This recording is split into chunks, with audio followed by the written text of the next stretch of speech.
আচ্ছা, এই যে বাচ্চাকে নিয়ে এসেছেন শ্রদ্ধা নিবেদন করার জন্য, এটা নতুন প্রজন্মের জন্য কতটুকু মেসেজ? আপনি একজন তো মা। আমরা ছোটবেলা থেকে আজকের দিনে শহীদদের জন্য শ্রদ্ধা নিবেদন করি। এটা আমাদের আসলে সবার করা উচিত। এই দিনটাকে খুব সুন্দরভাবে উদযাপন করা উচিত, যাতে আমাদের পরের প্রজন্মরা জানতে পারে যে আমরা যে মাতৃভাষাতে কথা বলি, এটা মানে কিভাবে কতটা কষ্টের বিনিময়ে আমরা এই ভাষাটাকে পেয়েছি। তাই সকলের উচিত মানে সব সময়, শুধু আজকের দিন বলে না, সকলের উচিত শহীদদের জন্য মন থেকে শ্রদ্ধা রাখা। আচ্ছা, এই যে অনেক অভিভাবক আছে যারা তাদের বাচ্চাদেরকে ইংলিশের দিকে ধাবিত করছে, ইংলিশ যে স্কুল আছে সেগুলো আছে ওখানে ভর্তি করছে।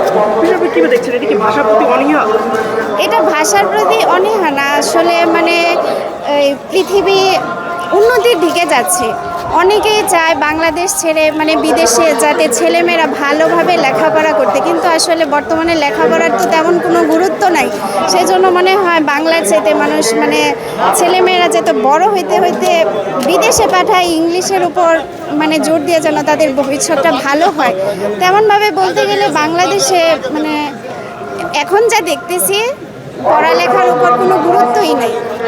সেই জন্য অভিভাবকরা মনে করে যে হয়তো যদি ছোট থেকে ইংলিশ শিখে দেশের বাইরে যেতে পারবে, নিজের ভবিষ্যৎ সুন্দর করতে পারে। আসলে আমাদের দেশে যদি পড়ালেখাটা মানে ভালো হইতো, বাংলা তো খুবই সুন্দর ভালো একটা বিষয়। যারা পড়েছে অধ্যয়ন করেছে তারা অবশ্য বলতে পারবে। আমিও জানি বাংলাটা আসলে আমাদের বাঙালির জন্য গর্বের বিষয়, কিন্তু আমরা আসলে জিনিসটা ওইভাবে দেখি না। আমরা নিজের দেশ সংস্কৃতি ছেড়ে সবসময় বাইরের দিকে ঝুঁকি।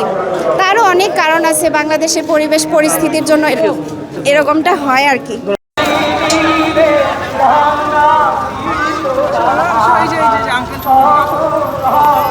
জাতীয় শিক্ষা ব্যবস্থাপনা একাডেমি নায়ক, জাতীয় শিক্ষা ব্যবস্থাপনা একাডেমি নায়কের পক্ষে মহাপরিচালক প্রফেসর ডক্টর ওয়াসিম মোহাম্মদ নজরুল হক পুষ্পস্তবক অর্পণ করবেন। জাতীয় শিক্ষা ব্যবস্থাপনা আমি মেয়েকে শুধু এই জন্যই নিয়ে এসেছি যে আমাদের বাংলা ভাষায় যে কথা বলতে পারছি, যাদের জন্য কথা বলতে পারছি তাদের শ্রদ্ধা জানাতে নিয়ে এসেছি। মেয়ে এসেছে, ওদের জানতে হবে যে আমরা বাংলা ভাষায় যে কথা বলছি, কেন বলছি, কাদের জন্য বলছি, তাদের শ্রদ্ধা জানাতে ওকে নিয়ে এসেছি, ওরা যেন বুঝতে পারে। আচ্ছা আচ্ছা, একটা বিষয় হচ্ছে আমরা দেখছি নতুন প্রজন্ম অনেকে হচ্ছে ইংলিশ ভাষণের দিকে হচ্ছে ধাবিত হচ্ছে। হ্যাঁ, তো আমরা আসলে বাঙালি দেখে যে ইংলিশের প্রতি যে ধাবিত বিষয়গুলো হচ্ছে, এগুলো কীভাবে দেখছেন আপনি? আমাদের তো অবশ্যই বাংলাটা জানতে হবে। আমরা যদি বাইরের বিশ্বে দেখি যে ইটালি বা যে হচ্ছে আমাদের ইউরোপ কান্ট্রিগুলোতে, ওরা কিন্তু ওদের যে ভাষাটা ওরা কিন্তু ওদেরটাই হচ্ছে মেন। আর আমরা সেটাকে এখন হচ্ছে আমাদের এটা প্রয়োজন যে বাংলাটাকে প্রথম আমাদের শ্রদ্ধা করতে হবে, বাংলায় কথা বলতে হবে, পাশাপাশি হচ্ছে আন্তর্জাতিক ভাষাটাকেও আমাদের চর্চা করতে হবে। তোমার সাথে একটু কথা বলি। নতুন আসলে আমাদের সবারই ভাষার প্রতি শ্রদ্ধাশীল হওয়া উচিত। ভাষার মাসে আমরা এটা আরও বেশি নতুন করে উপলব্ধি করতে পারি। Thank you. আচ্ছা, যারা হচ্ছে দেখা যাচ্ছে যে বাচ্চাকে ইংলিশ মিডিয়াম ভর্তি করছে, বিভিন্ন প্রতিষ্ঠানে ইংলিশ ভাষণ প্রতিষ্ঠানে ভর্তি করছে, বিষয়টা কীভাবে দেখছেন? আমি আসলে নিজে পার্সোনালি ইংলিশ মিডিয়াম পছন্দ করি না। আমি আমার নিজের ছেলেকেও বাংলা মিডিয়ামে ভর্তি করেছি। ছোটবেলা থেকে যেটা পড়ে আসছি, আসলে তখন তো আমার জন্ম হয়নি।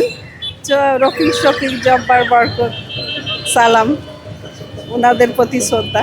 আচ্ছা, আমরা তো শিশু সন্তান আছে, তো সেক্ষেত্রে এখানে কি তাদেরকে নিয়ে এসেছেন না? হ্যাঁ, আমি প্রতিবারই নিয়ে আসি, কিন্তু এবার যেহেতু আমি ফার্স্ট আসছি, আমি জানতাম না যে পরিবেশটা এত সুন্দর। আসলে পরিবেশের জন্য ওকে আনা হয়নি। যদি জানতাম যে আজকে পরিবেশটা এত সুন্দর, অবশ্যই